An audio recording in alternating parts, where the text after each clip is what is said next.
Good evening, everyone. I'm just going to encourage us all to take some seats. We've got an active group that is logging in to watch us, so I'll just get us started. There are seats up in the table as well.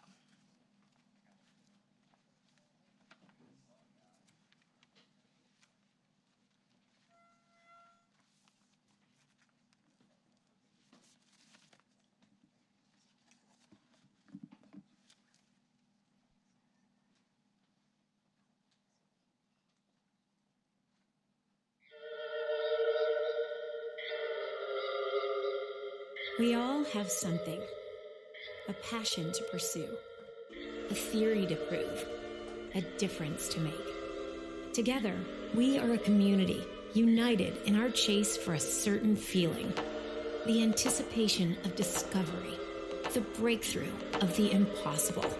At RIT, those moments don't just happen. We make them happen. Observing and imagining, testing and tinkering, solving problems and seeking out new ones.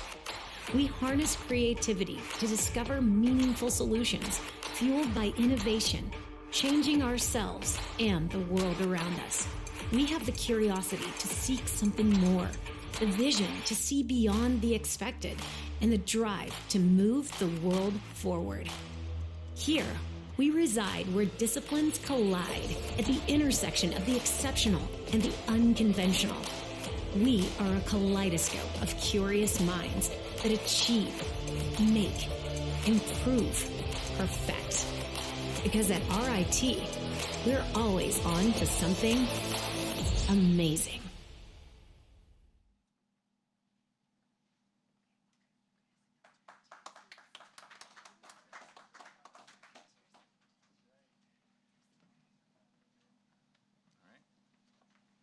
Well, welcome everyone to the Datto Boston office. Everyone enjoying everything so far? Good. So I had a chance to introduce myself to some of you, but in case I haven't yet, my name is Sai, and I'm a software engineer here at Datto, and I've been working for the company for a year and a half now. And let me give you like a brief overview about what Datto is. So it all starts with these small to medium-sized companies, which have their own ideas, have their own goals, and they don't want to spend time managing IT infrastructure. So they hire an external company to deal with all of that nonsense for them. And Datto develops solutions and products for those MSPs, as we call them, so they can better help their end customers who are these medium to small companies. And the two product lines that best describe the company are business continuity and disaster recovery. So under business continuity, we have the networking suite, so how many of you have a router at home? I'm assuming everyone. Good. How many of you have problems with your ISP? I was expecting a lot more. There you go, over there in the back. So it's for situations like that, where if you're like a small size restaurant, right? You can't afford to have transactions not go through because your main ISP is down. So our networking line helps with that in always ensuring that there is a line to process your transactions or all your business through a secondary mode and an LTE failover. And our disaster recovery line, an example of that is the SaaS protection, which is software as a service protection. And that includes like Office 365 and G Suite protection. So do you guys use Office 365, G Suite, Network? Yeah. Let's say you have an ex-employee, right? Their drive has been populated with all their documents that they've been working with so far. And they left the company and now you want it back.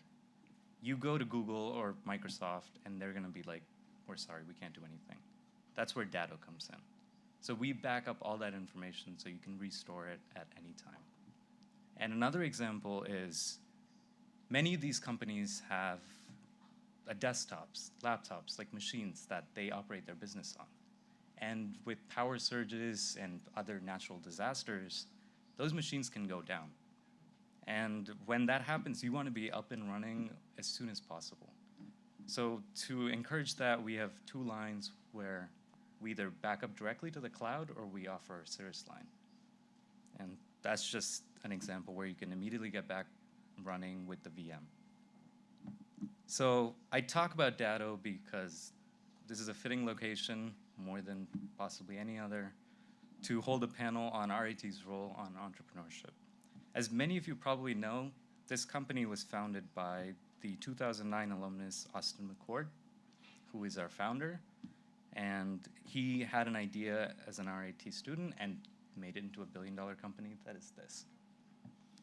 And just keep that in mind as you enjoy the space this evening, that along with the secret room and the secret bar that we have in that room, there are also many others in this floor and many floors like this that are working constantly to make everyone's lives better for these small to medium-sized companies and keep on going and innovating. With that, I'm going to hand it off to Dr. Jim Waters, who is the Chief Administrator, Finance, and Treasurer for RIT.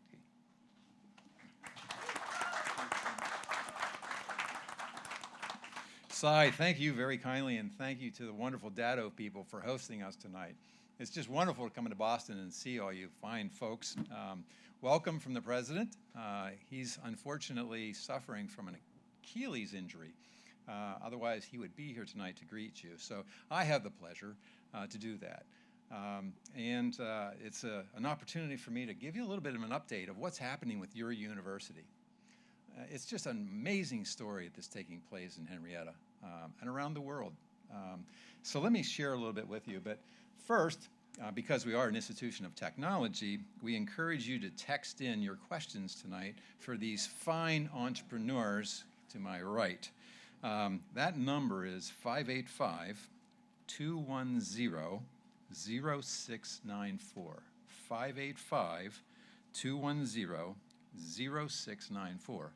And so let me just start by telling you that this fall, we're probably 19,300 students, about that number, worldwide.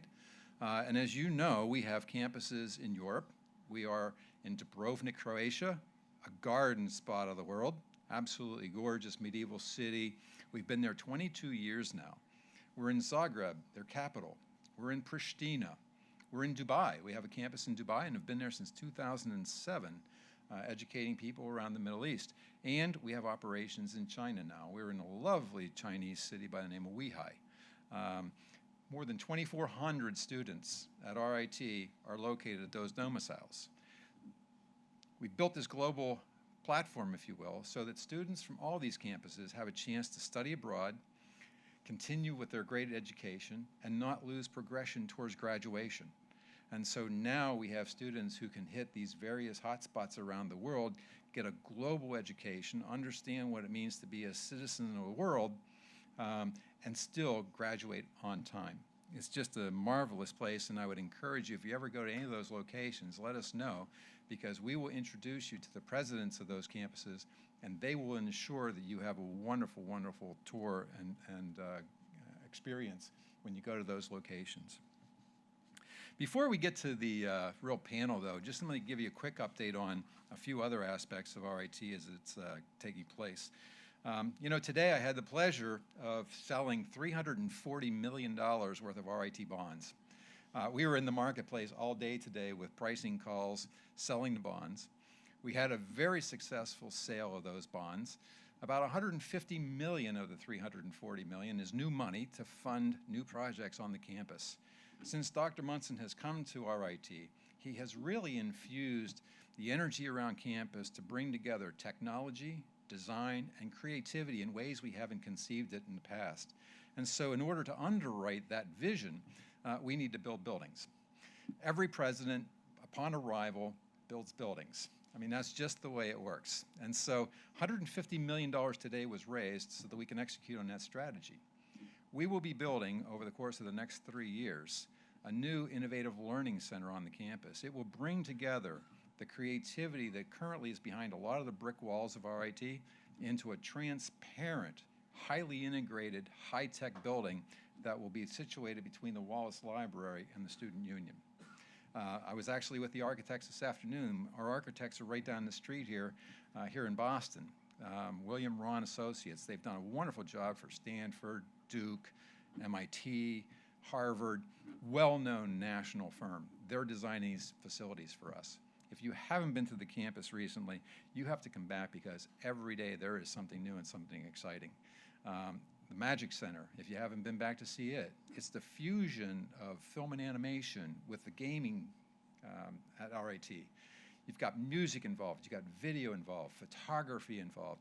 This is the vision of the president to go through this interdisciplinary approach of the future so that when RIT students leave us, they're not only really deep in their disciplines of understanding, but they're very broad in their understanding of the total continuum of learning, that they're great critical thinkers, that they understand communications, that they understand writing, they understand problem solving and teamwork.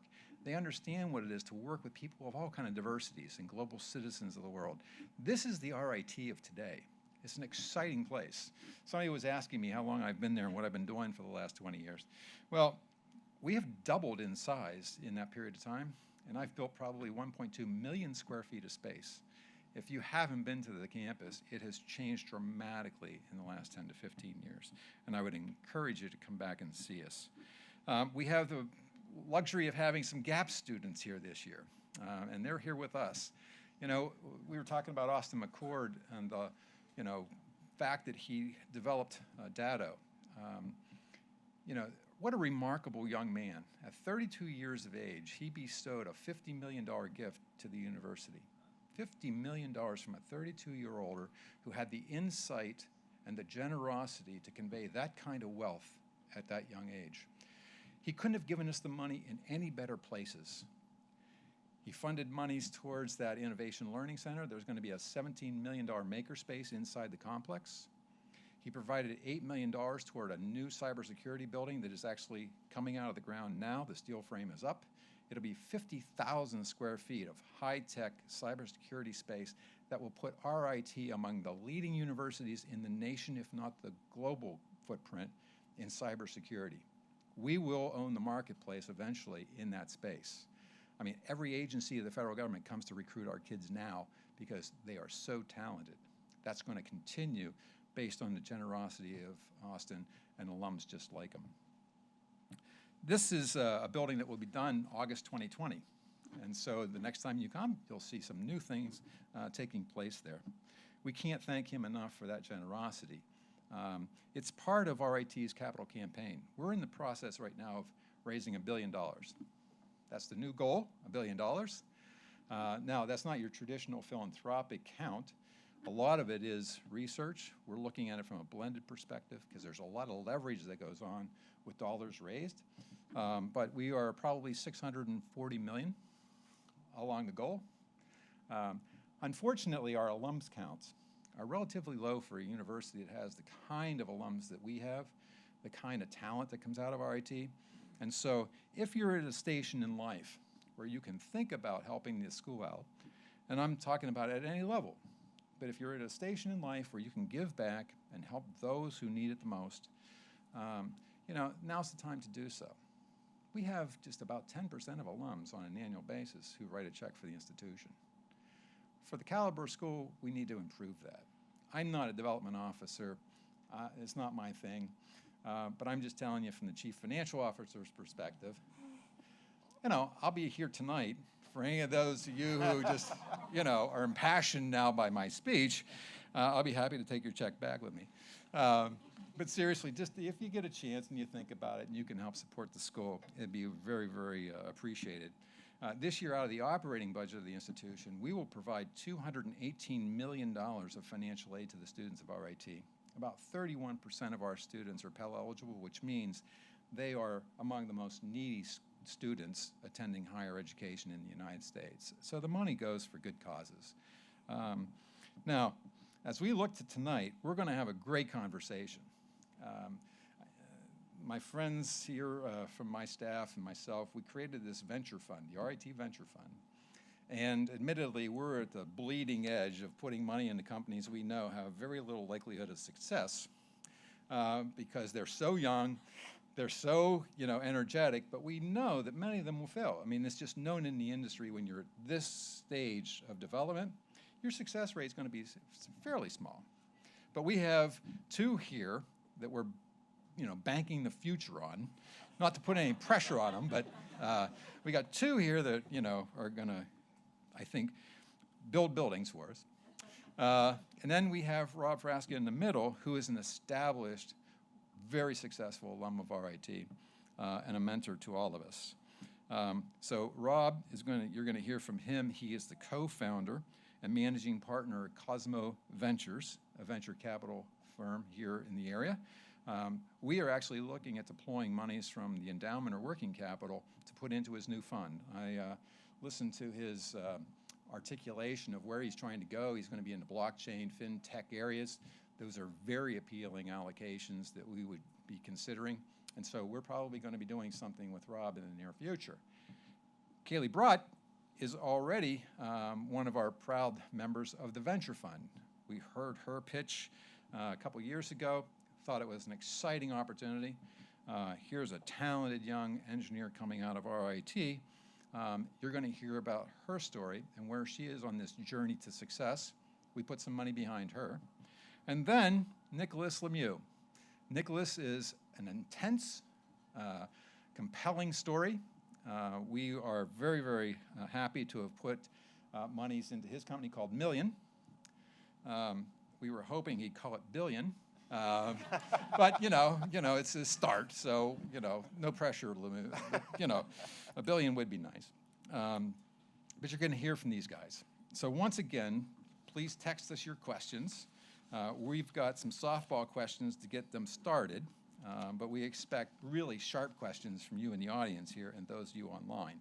So once again, it's 585-210-0694.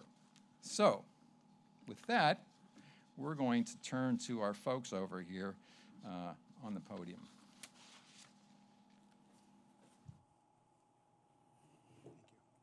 Thank you all for doing this. I mean, this is wonderful that you guys are willing to come and share your experiences and your stories. I know it'll be really helpful for these students who are here, but it's nice to see RIT alums giving back. I mean, that's what it's all about, giving back. So thank you very much. So let me start with Kaylee. Oh boy. I'd like you to describe a little bit about the public perceptions of what an entrepreneur is, and then really talk about what you've found to be what an entrepreneur is really about. Of course. So I always like to ask people what they think entrepreneurship is. And a lot of the times, you think Mark Zuckerberg and Steve Jobs. And I think that's a great initial perspective. But I think there's so much more to being an entrepreneur. You can be an entrepreneur like that, or you can be an entrepreneur in your own way, in your own business. You don't have to have your own company. So I think really part of what makes an entrepreneur is having this own internal drive to do something that motivates you, that you're passionate about. For me, I had this whole journey where essentially I had this idea and I sat on it for a couple of months. I had done my undergraduate degree at RIT and I studied chemical engineering, and I had this idea for what is now Awa Hair Care, which is water activated powder shampoo is our first product, but everything is waterless. And I had to think about it for a couple of months. I wasn't really sure what direction to go. And I think part of, you hear these entrepreneurial stories of people just, okay, I quit my day job and I had this idea in the shower, and then the next day they're a billionaire. So I like to bring some reality to that and talk about my story and really how I got to where I was or am now, and hopefully we'll continue along that path, but really bring some realism to that and talk about the journey of entrepreneurship and not just where they started and where they ended up, because it is a journey and it's an experience, and that's what I like to talk about. Same question. Same question. Entrepreneurship is kind of a funny thing. I think it's more of an attitude, and it's a set of values. And so for me, as an investor and as an entrepreneur, entrepreneurs have this passion. and the passion to do something, to create something from nothing. And they will stop at absolutely nothing to get it done. They will just, whatever it takes, get it done. And that passion is what drives them. And you can see that in them. They want to create a beauty company, and they're going to do whatever it takes because it's really, really, really hard. And so an entrepreneur has this core passion inside them that drives them. And it's that attitude. Yeah, my perception of entrepreneurship before I founded my company, it was something I always knew I was interested in, but never really understood the path to get there. I would say I was heavily influenced by Vic Parati, who's a professor at RIT. I took his entrepreneurship class, and that was my first sort of tangible education on how to start a business and really how easy it is to start a business. That's kind of what always scared me before I graduated from RIT and went to work for Datto was it's like, I don't know finance or accounting, I don't have an MBA, and that's not what entrepreneurship is at all. Where I was able to see that was when I was working for Datto early on, and Austin McCord, was the first one in the office, the last one to leave, even though they were $50 million in revenue. He took accountability for, some huge client disasters that went wrong, and obviously he made out very well because of that. But seeing that and meeting Austin, I'm like, this guy can do it. Then maybe I don't need to wait so long to do that. And I learned a lot from him, his brother Ian, and the folks that I work with there. But ultimately, I knew I needed to move into a bigger city and build a larger network to be able to fundraise and build the business that I wanted to do. So after I left Datto, I moved to Boston and worked for a marketing technology company here called Jebit, where after 2 years of working there, I was able to build my network, have a better idea of what I actually wanted to build, and then it was all in at that point, 2.5 years ago when I founded the company. And I think having that pattern recognition, be able to look back at things Vic taught me and other professors at RIT that were super valuable, knowing, having as much debt as Austin had when he was at the very low where he didn't think he was going to make it as well. It's kind of comforting to be able to know people have been there before and they've founded successful companies. And yeah, I knew, I would just, from a kid, I wanted to work for myself. So it was always just a matter of time. But my perception was very much shaped by RIT, Austin, RIT having Jim behind me, supporting me with the venture fund. And love it. It's the longest job I've ever had. And we're not going anywhere anytime soon. So You might want to explain a little bit about what you do. what Million does? Yeah, sure. Do you want to start with Kaylee or Oh, go go ahead. back down the line? So Million is a content automation platform for professional athletes. We essentially think about like WordPress or HubSpot or these large marketing automation systems. If you've ever tried to start a business or do anything marketing related, they're very difficult to set up. It's not accessible to a pro athlete who his main priority is or her is having success on the field and getting their next contract and guaranteed money. So in working at Datto and sort of understanding not just how to build a company, but how important data security is, and then working at Jebit where I built a marketing automation system and grew sales from the ground up, and being passionate in sports myself, it was really a no-brainer that this is the business I wanted to build. I really didn't enjoy waking up and, helping marketers increase their ROI or their conversion rate on their website. There just wasn't a lot of empathy or conviction, for me to build a business like that. But helping professional athletes, working with their agents, who athletes are the real superheroes, of our society, and helping them scale their positive impact. That's why I haven't doubted myself one bit. It took us 2 years before we signed a big agent and started getting like real high quality caliber NFL players and professional athletes on our platform. But all of that has been worth it. And, the angel investors, the 5 people I have on our team now, I've learned more doing that than I ever would have starting a business. So yeah, my company Million, we're 6 people remote, 3 people here in Boston, 1 in San Fran, LA, and Florida. And we're right now closed the angel round, which RIT was a part of, and we're have a really compelling story to raise a much larger seed round now, where I can take a salary and pay off some debt, but most importantly, grow and scale the business a lot quicker and with a lot more resources. So it's been a really exciting journey. Thank you. So Rob, you've been out in the world for a while, and I'm politically correct. So you're established.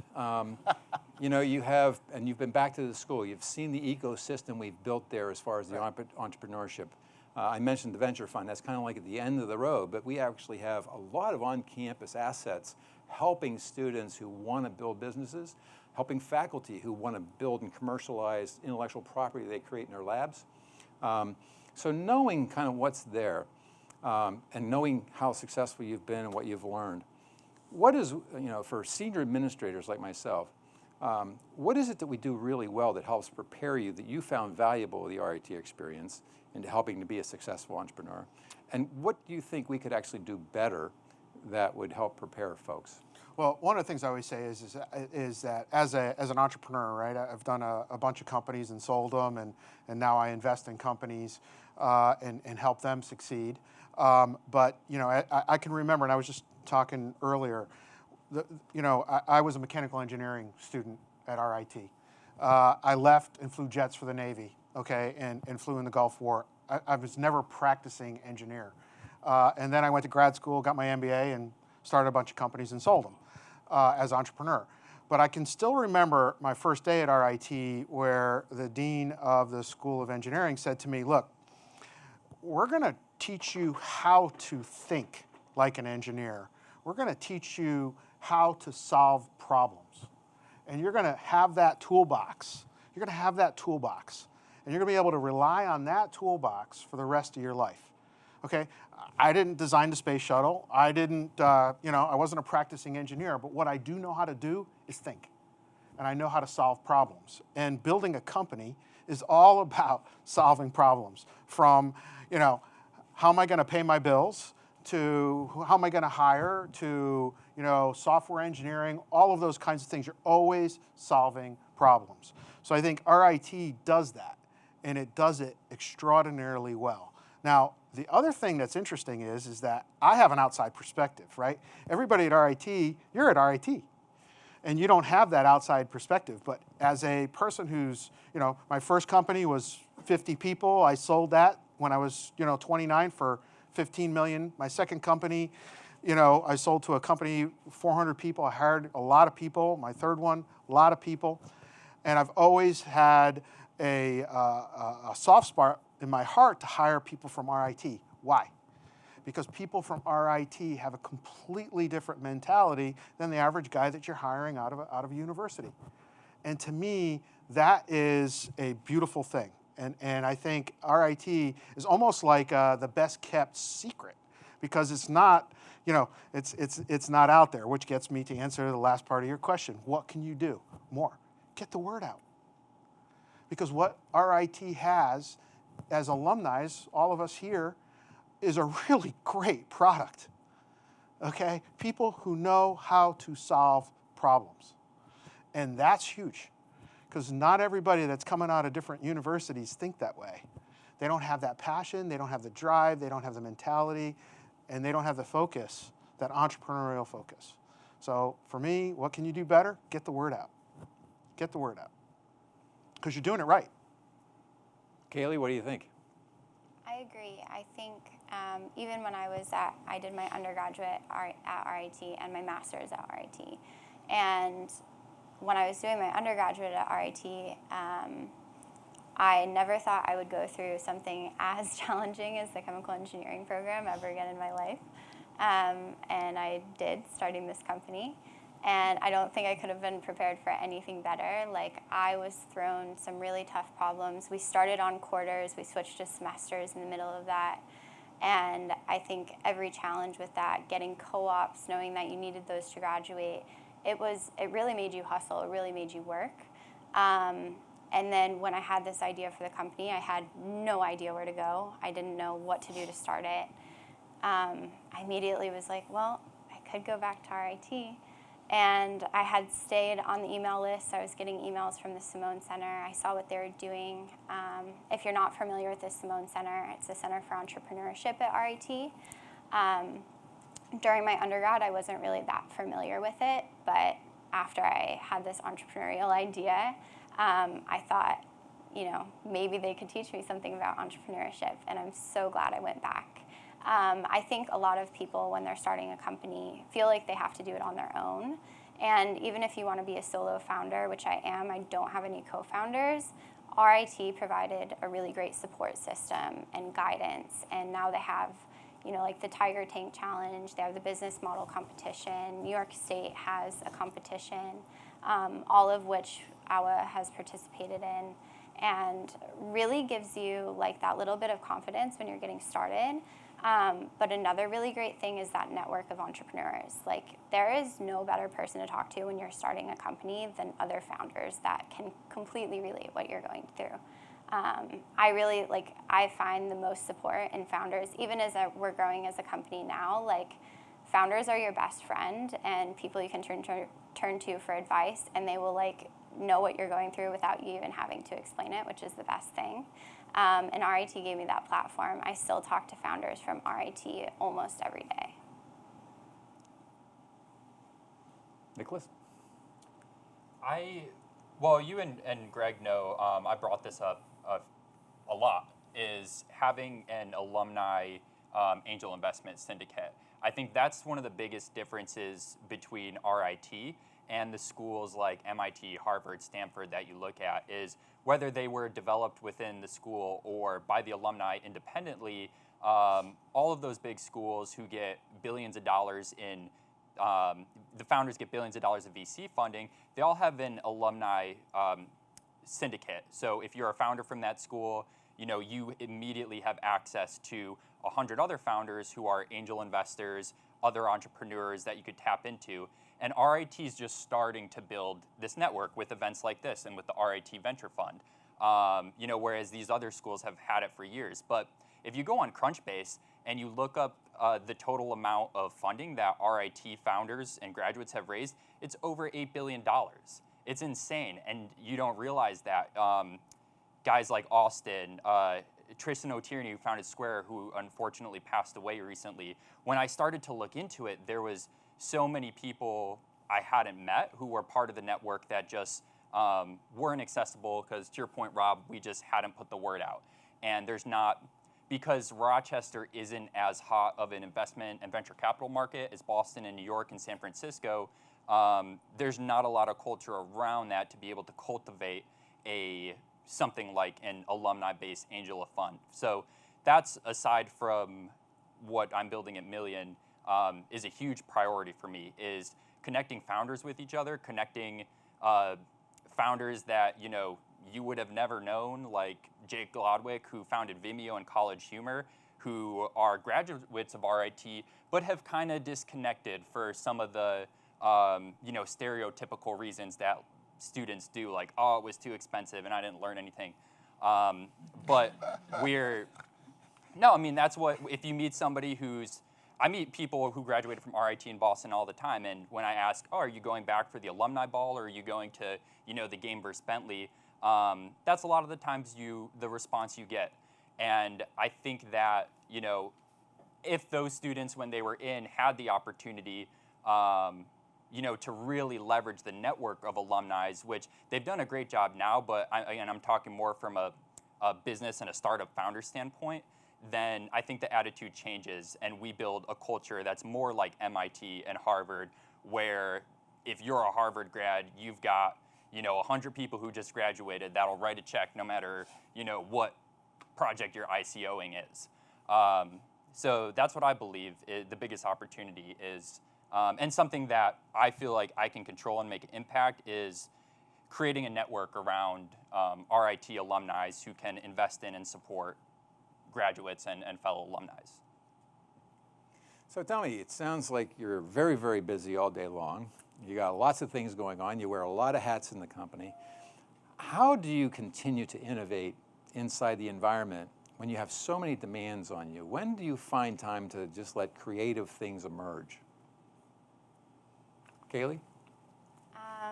2 times. One is when I'm traveling and I'm like disconnected a little bit, which sometimes is only a 30-minute flight to Boston. But anytime that I have that like disconnect, I immediately get ideas. And it's something actually I can't help, but I really enjoy. And I think the second time is like on my weekends. That's my time to work on creative projects because I'm not getting phone calls, emails, and nothing is urgent. So I really like to take that time, and that's when I'm creative and I can let my mind be free. But I really think like you're not going to get those ideas unless you have inspiration behind it. So doing events like this, talking to other founders, talking to students that are super inspiring, working on new projects. I love doing these type of events. I don't even know how many I've done for RIT already, but I jump on every opportunity to do them because I love speaking to everyone here. These kind of things like keep my brain going and keep bringing me new ideas, so I love to do that.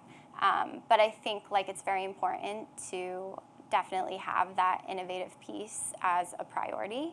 I think no matter how busy you are, like your company isn't going to stay ahead unless you have some part of your business model in R&D. Like R&D is so important.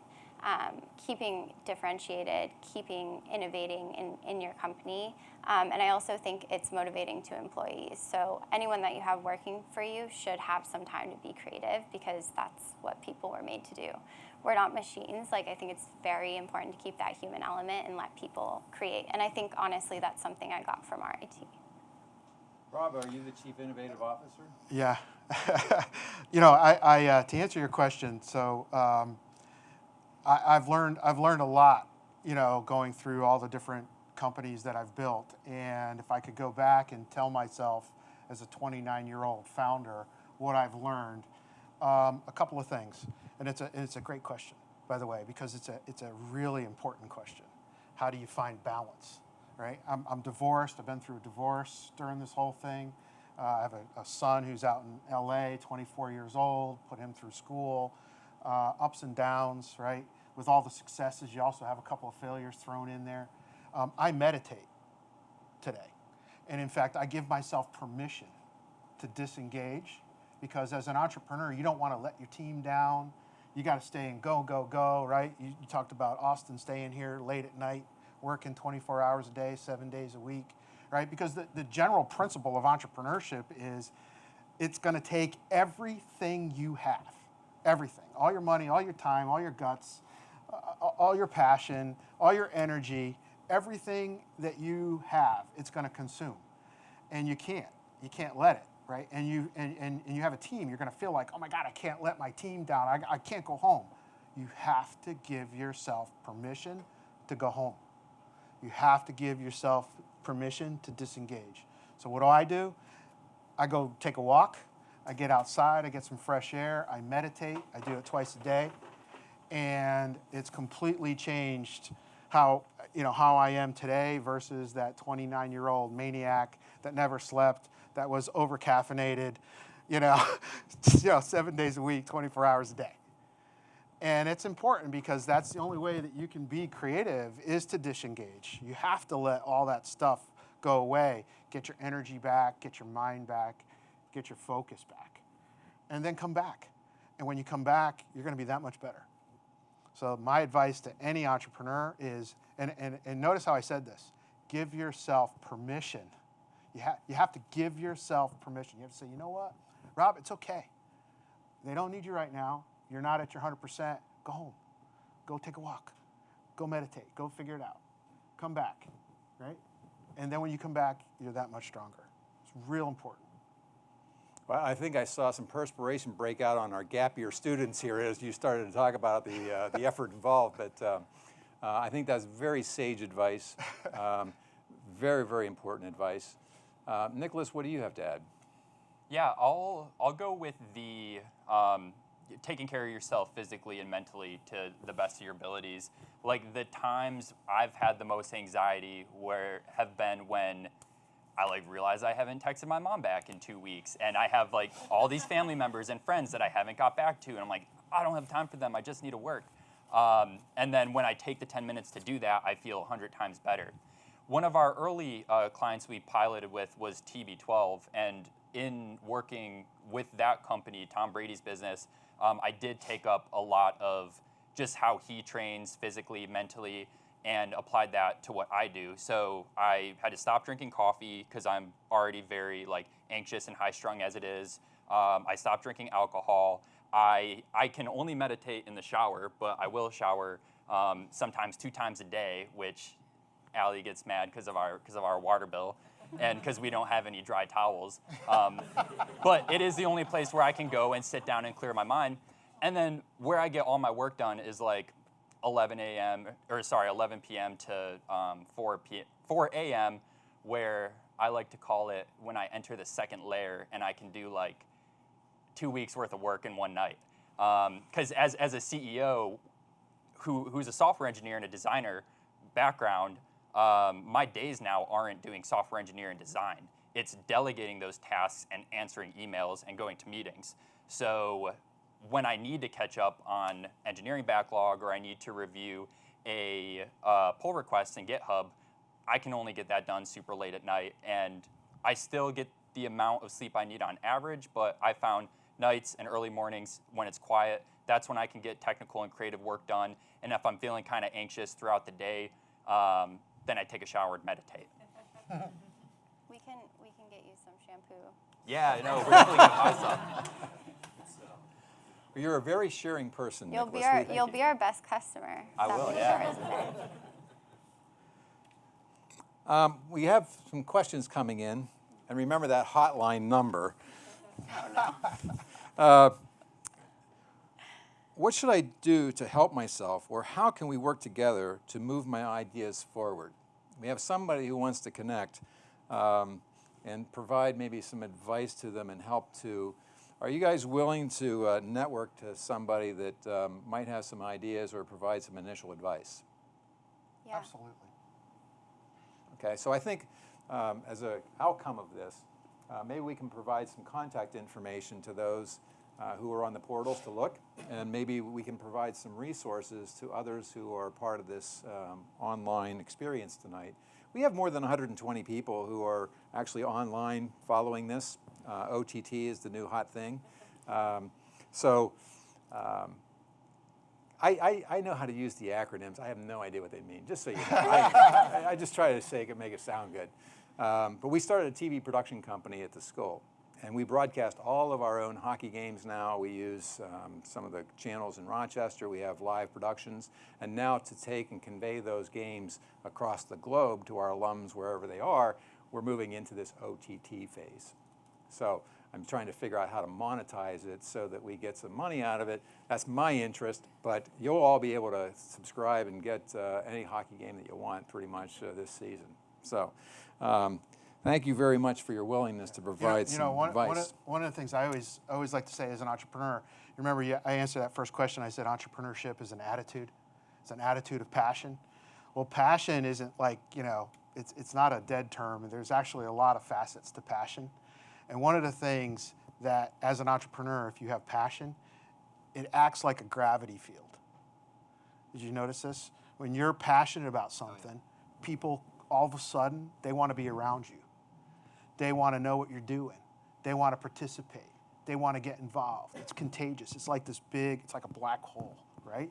And you know when you're doing something really exciting, that passion comes out in your voice, and how you are, you can't sleep, you're up at 4 a.m., and as part of that, I always say it's this entrepreneurial passion beacon, this gravity beacon.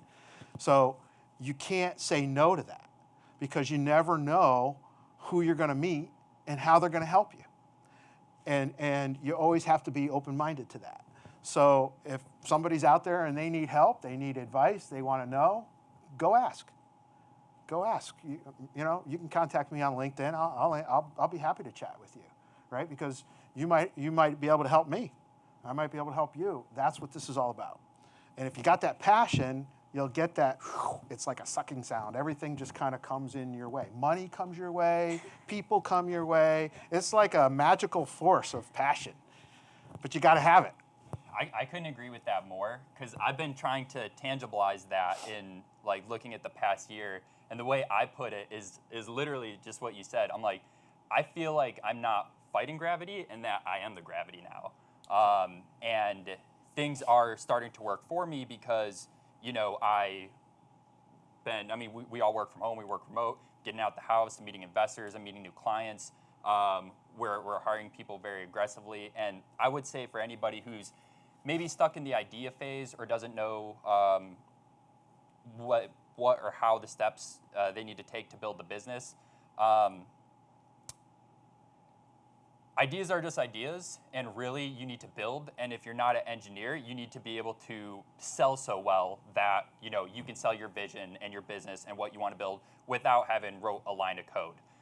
You should at least be savvy to put up a marketing website and talk to potential clients of your customer or your product.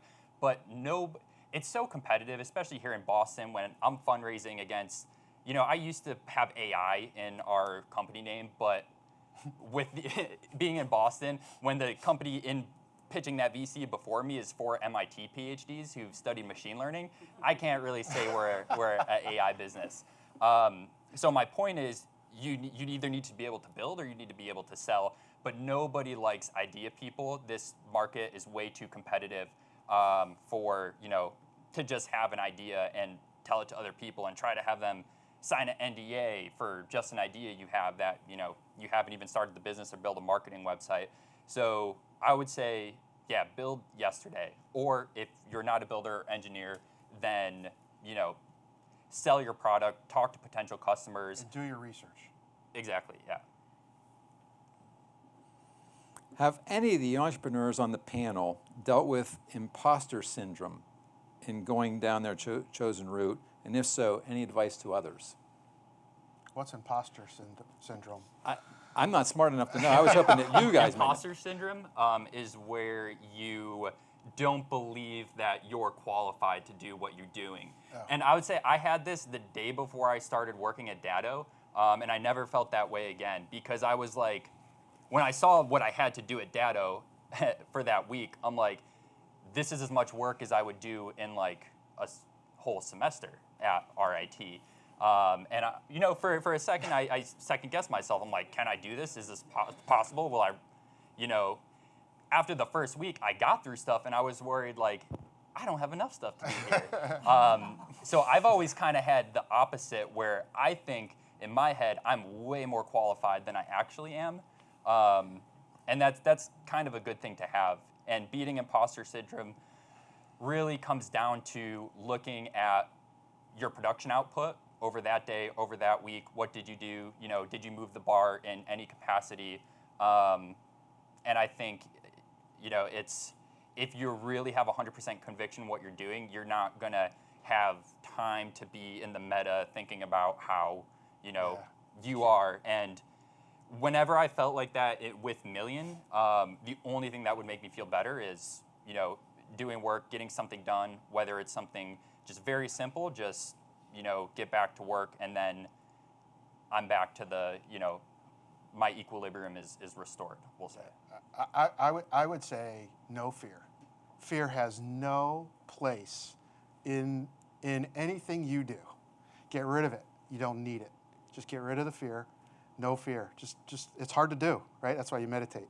Get rid of the fear. You know, I was a fighter pilot, okay, at Carnegie Mellon, getting my MBA, right? RIT undergrad, Carnegie Mellon MBA. I'm a fighter pilot, and I started a financial service company. Online, like, you know, when, you know, in 1993, when, you know, you had to explain to people what the internet was. You know, you want to talk about an imposter. Right? So no fear. What's the best advice you've gotten along the way? question from our online folks. I can give the best advice I got that I probably didn't listen to too many times is, as a CEO of a company, you don't leave the pitcher in the game too long. What do I mean by that? As your company is growing, the talent set of your team is not going to grow as fast. And so I guarantee at some point there's going to be somebody who you care about doing something that they're not up to. And you got to get rid of them. You got to move them aside. You got to hire somebody in better, and you got to be able to manage that. And we're all human beings. We have emotions. We have friendship, and you don't want to do that. You leave them in the game too long. And I got early advice saying, don't leave the pitcher in too long. And I got to tell you, I've done it a lot of times where I leave somebody in a position too long and they couldn't handle it. And a couple of times it was almost catastrophic. So my advice is, if you're building something for the long haul here, and you need to be mindful of your team, and if your team isn't up to the challenge, it's okay. It's okay. You can give them something they are up to the challenge, and you bring in another player. Daly? So my best advice, every time I get asked this question, is not to take advice from only one person. Because so many times I have gotten terrible advice that I'm glad I didn't act on. I always, if I'm like debating something, if I'm trying to make a major decision, I make sure to talk to a lot of different people about it and not take advice from one person, because I think, you know, if it's friends versus family versus a professional versus an investor, everyone has their own opinion on what you're doing. And especially like with a business, you have a vision that you're looking to achieve. It's very important that you maintain that vision, and you can't be easily swayed. I will admit I'm a little stubborn, so I've gotten better. But I do think it's really important just to make sure that you have a lot of different perspectives on one situation. I never take advice from one person, because I think that you can easily make the wrong decision and be regretful about that. And I never want to feel that way, especially about something like my business, where it's not just me now. You know, there's other people working on the business. I have investors. Like, there is a lot to consider. It's not just I make one small decision and nothing happens. So that's always my advice, and that's always my answer when I get asked for my best advice that I've been given, even though I wasn't given that. I gave it to myself. So. Nicholas? I would definitely echo both of those. Hire a good lawyer. That's another very quick one that could cause you a lot of issues down the line. But also make sure you're properly setting up vesting schedules for the employees you might eventually have to outgrow. Making sure you can, close your financing rounds quickly and efficiently. And other than that, sort of off what you were saying, have a big pipeline, no matter whether it's sales or it's investors. I've probably pitched well over 100 investors now, and I've closed 15 of them. A lot of those investors gave me wrong advice that I took because I was just so excited to meet them and get feedback, and I thought if I implement this feedback, they'll write me a check. And that's not really the way it works. You need to have enough conviction around your business and meet enough investors and get enough advice to where you can look at the sample size, understand the patterns. These type of investors, understand my business. They understand the sports space and marketing. They hadn't just, sold a bunch of enterprise software companies and are telling me that I need SaaS and recurring revenue, and all of that stuff is very important for a particular kind of business, but not for me when I'm working with professional athletes who don't use SaaS products. So I initially took a lot of noise from investors who gave me great advice. It just wasn't the advice I should have been following, until I met some folks who were in the sports space who said, no, this is the way you should be doing it, and that ended up working. But whether it's sales or investing, I remember when I was like, we have a MVP, we have a marketing site, I'm going to send my very first investor email. And I started sending those emails out, and it was great. People responded. They, wanted to take meetings because they didn't know who I was.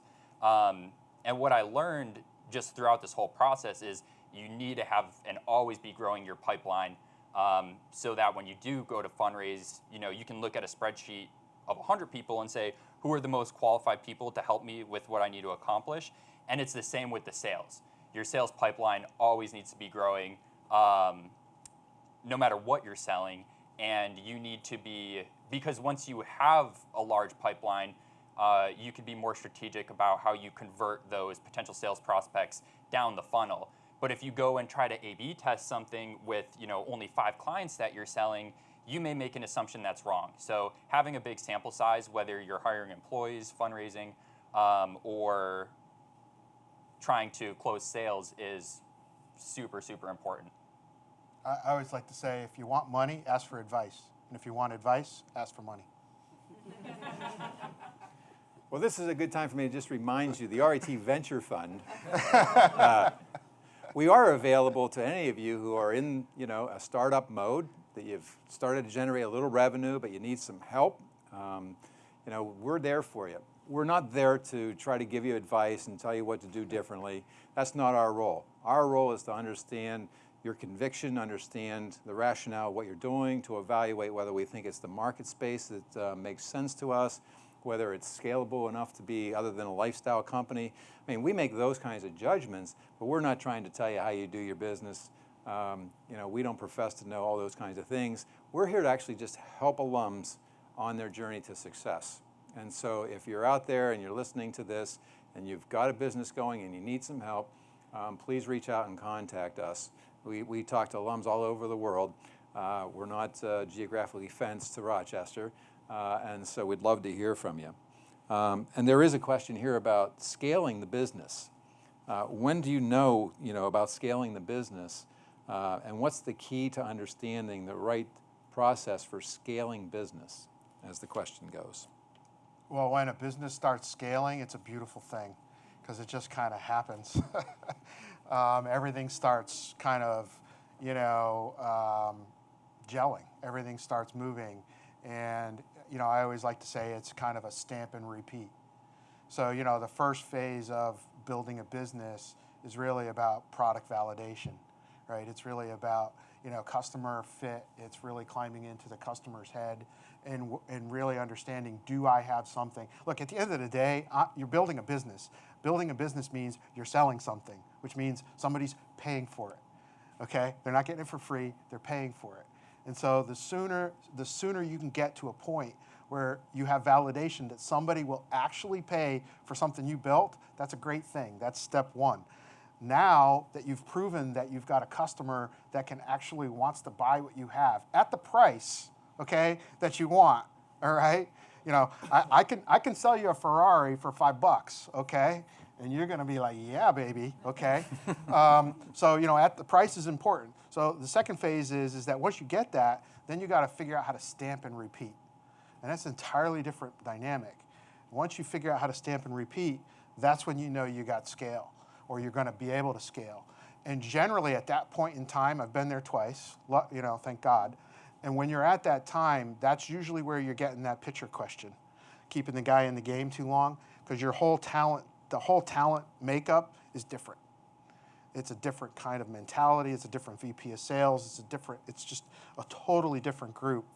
And I think where I've seen companies fail or falter is they're so stuck in that way that got them to that point, and they're reveling in that success of that scale right there, and that's when you got to bring in different type of people to stamp and repeat and roll it.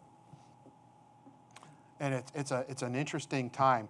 I personally, as a CEO, I didn't enjoy that. Like I would much rather have said, okay, that's not me. And so I at that point I bring in solid COO that could kind of deal with that, because I'd never done it before. So we have a proud RIT alum who has asked for this information. Any suggestions for a parent, partner, and full-time worker with the desire to start a business? Kaylee? Yeah, I think this goes back to what I was saying earlier, is that you don't have to drop everything to start a business. You have to be realistic about what you can do, but I think a lot of times people are just hesitant to get started because they don't know what's to come. But the best thing you can do is just get started on something. Start writing it down, start doing your research, like you mentioned before, see what's on the market, see who your competitors are. And, I think going back to the scale thing too, like you have to know if you're designing a business that you want to scale, that you see growing and like you see raising VC capital.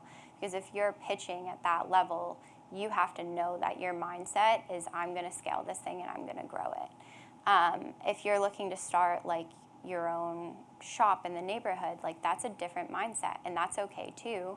So I think it really depends on your business, but the best thing you can do is just get started, start writing it down. If you're starting a store in the neighborhood, what other stores are there? What is your store going to do differently? If you're building a product, what's on the market? What's out there? What's competitive? And you really need to look back at the problem you're solving. So like for me, I was solving a problem. I didn't know if my idea was the answer, and it happened to be a fit. But if you're looking, I can't shop my favorite clothing brand in this area, like how do I start this store? What do I want to carry? Like they're solving a problem. It's not necessarily just an idea you have. You have to figure out what your problem is and build off of that. And that's really where you start. So Nicholas, we have an aspiring new entrepreneur out there who is looking for advice on what it takes to build the right team. How does a new entrepreneur know that he's building or she's building the right team? What advice do you have for people to source personnel and intellectual capital? The most effective way you can do that and mitigate risk is to hire folks that you worked with in the past. When I graduated RIT, that was the plan that's what I needed to do, I know, to start my own company, was work for a few startups, sit back seat to the founders and see how they operate, but more importantly, meet folks in those companies who I could see myself potentially starting a business from. And that has been one of the most, that's where I hired our first two co-founders who are both software engineers. They worked with me at a company here called Jebbit. And other than that, you really need to be very diligent on, qualifying the folks that you're bringing on to your early team. Because kind of like Rob said, and I saw this happen at companies, you may hire your friend who's a software engineer and then give them a CTO title just because you think you should be CEO and they should be CTO. But then when you go to raise your round of funding, the investors know that person is not that for the job. And if your co-founder, the CTO, has a ton of pride and doesn't want to leave that position, then you've got a really big issue. So you certainly shouldn't be throwing out, C titles and VP titles to the people you hire. Put them in a position they're qualified for so that, like our two software engineering co-founders, they can be a software engineer in our seed and our Series A round and eventually develop up to a director of engineering and the CTO they eventually want to be. But I'm not going to hire, a 25-year-old software engineer, as great as he is at engineering, and expect him to be able to manage a team and grow through, continuous rounds of funding. So I believe the most important thing you can do is, if you're coming out of college, work at startups, try to find a company where you think you'll meet people you'll eventually be able to start a business with, because those are people you can eventually hire without a lot of risk, because you know what you're getting. And the other effective thing I've done is, and you've done this really well too, is contract employees before you hire them full-time. Our three other employees were actually laid off by the American Alliance Football League that shut down. So they were at a point in their career where they were in transition. They didn't need the humongous six-figure salary that they were getting paid there to take a smaller salary and have some equity. So I contracted them for 3-4 weeks, and we were able to hit it off, and I wanted to keep them on full-time, so the transition was really easy. So I would say look for companies or competitors in the similar space who shut down and prospect employees over there, because you'll be able to get them for a month or two contract job, because they might be getting severance pay and they'll have the time and be able to take the risk. What I couldn't do is poach somebody from $150,000 a year job and hire them. And then, hey, if we're low on cash in a few months, I've got to cut your salary in half, and you have a wife and a kids. So that's how I feel like we've been able to hire effectively and mitigate as much risk as possible.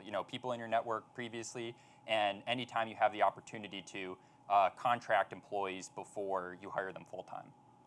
Rob or Kaylee, do either of you have any additional advice? Extremely well said, like right on the money. The only thing I would add to that is that most people feel that the founder of a company's primary job is to raise money because it's hard and everybody talks about raising money. But really, the primary job is building the team. It's really about building the team. And then it's the money second. And what he said was spot on. Everything you said was good job. I think as you're building a founding team too, you have to get people that are really passionate about what you're doing because they're going to be working those crazy hours as well. You have a question? Yeah. Yeah. Audience question? Go ahead. Nicholas, thank you for, congrats to all of you. Thank you for coming out and speaking. Appreciate it. Nicholas, thanks for making that connection about the disconnect with RIT. With all enormous amounts of student loan debt out there and trying to give back becomes like a difficult area, right? My question for Rob is, you've talked about RIT and having also from mechanical engineering degree, so up there, and then talked about teaching you how to think and how to give a toolbox to thinking, right? So, and solve strategies. But within that toolbox, you come across any math problem, there's more than one way to do it. How do you make the decision to go a certain route versus another? Yeah. So I'm a big proponent of, and I'm going to get geeky on you guys here, okay? Because do I have your permission to get geeky here? Okay. So has anybody here heard of the OODA loop? OODA loop. So OODA loop is was a thing that was invented by this guy Boyd, who is a fighter pilot. And it's the way that fighter pilots think about making decisions. Turns out that it's called the OODA loop, which I'll explain in a minute. Turns out that SEAL teams use the same decision-making process. It's called the OODA loop. And it turns out that agile software development is based on, guess what? The OODA loop. It's a loop. And what it says is it says you observe, you orient, you decide, and you act. And you do it again. It's a feedback loop, okay? And so I recently read Ray Dalia's book, who runs Bridgewater. For those of you who don't know, probably the biggest fund on the planet, right? Was it $1 trillion, something like that? And in there, it's a book called The Principles, His Principles. And in there, he talks about how he's got this system called the loop, okay? It's the OODA loop. Harvard Business Review did this great story on the OODA loop. So why am I saying this? Because to me, when you build a company, it's not about coming up with the right decision, okay? Because the right decision, it's about coming up with the right decision for that time. And time is going to change, your circumstance is going to change, everything's going to change. And you're going to make a decision, you're going to think it's the right decision, things are going to change, and guess what? You're going to have to make it again. So speed is life, right? The longer you wait, the more time you spend pontificating about the decision, guess what else is going on? You're burning. You're spending cash, you got that guy, this guy, you're paying money, I gotta go raise money, I'm running out of money, while you're sitting around trying to figure out what the decision is. No fear, just make a decision. Make your best decision. And come back to it and do a loop. Do that loop. Make as many decisions as you can. You're not gonna learn from your successes, you're only gonna learn from your failures, so make them. No fear, don't worry about it. It's okay, you'll figure it out. That's what entrepreneurs do. It's okay. Make those decisions. Make those decisions as fast as you can. Get your whole team thinking that way. Your whole team needs to think that way. If you got one guy, okay, who's like, no, it's not optimal. It's not 100%. Okay, nothing's optimal. That's why they call minimum viable products minimum viable products. Why do you have a whole thing called minimum viable product? Because it's the minimum product you're going to be able to get in the market to do what? Get a data point. Does this thing fly or not? So Once you get the data point, what do you do? again, so ask for a little bit of forgiveness. Permission? So thank you very much for the question. This draws to a conclusion this aspect of the programming tonight. And I think that we owe a big round of applause to these three highly talented people.